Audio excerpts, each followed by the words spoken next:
Setabrak terus, lama-lama pinter pasti, yakin saya. Luar biasa. Ini kayak Mulai dari Pusat Gadai Indonesia itu saya mulai dari 20 tahun lalu. Bisnisnya itu Pusat Gadai Indonesia itu fokusnya terhadap elektronik. elektronik. Iya. Sejak 2 tahun yang lalu, berarti setelah 18 tahun kerja, baru menerima emas. Menerima gadai emas di Pusat Gadai Indonesia itu. Dari 2 tahun yang lalu. Mulai belajar, mulai salah, trial error, gitu semua. Sampai 2 tahun ini, di tengah-tengahnya 1 tahun itu saya buka pusatmas.id. Ya. Berarti itu udah setahun ya pusatmas.id. Pusatmas.id bedanya apa dengan Pusat Gadai Indonesia? Pusat Gadai Indonesia itu adalah kita minjemin orang uang. Nah, kalau pusatmas.id adalah kita membeli emas dari orang. Tok. Jadi cuma beli tok. beli tok. Punya stall itu cuma buat beli emasnya orang tok. Nggak ada stok Menarik ya? emas. Yang ada ya. Iya, menarik juga ya. Biasanya orang kan jual beli. Jual beli Kalau ini biasanya. Beli tok. Beli tok. Ada toknya itu Tok. tadi.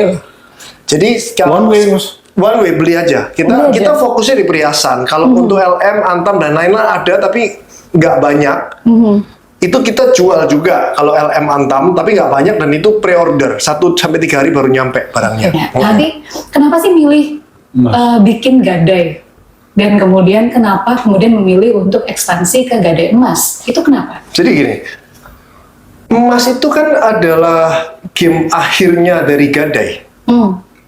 Oke. Kita berkaca sama PT Pegadaian. Game akhirnya itu ya? 99% asetnya PT Pegadaian itu emas. Oh. Kenapa saya nggak dari 20 tahun lalu main emas? Nggak punya duit. Karena minjemin orang emas itu gede duitnya. Saya mulai dari nol, nggak bisa. Dari mana? Bahkan mulai dari berhutang, nggak bisa. Dan bunganya untuk emas itu lebih kecil daripada bunga elektronik. Karena resikonya bisa dibilang hampir tidak ada. Tidak ada emas rusak kan. Emas rusak harganya juga sama. Kalau elektronik bisa rusak. Makanya bunganya kita harus lebih gede. Terus elektronik setiap bulan ada penurunan. Makanya kita bunganya harus gede. Kalau emas setiap bulan ada kenaikan malah. Anggap aja tetap gitu. Jadi kita tenang gitu kan. Jadi Makanya cuannya lebih banyak gitu ya sebenarnya untuk untuk emas.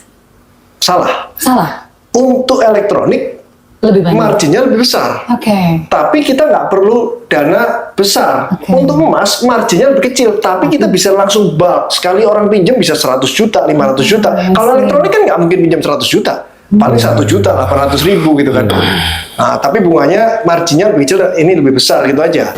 Nah, setelah 18 tahun ya saya saatnya masuk belajar emas. Untuk mencari game akhirnya tadi kan. Karena kan 99% itu emas dibandingin elektronik.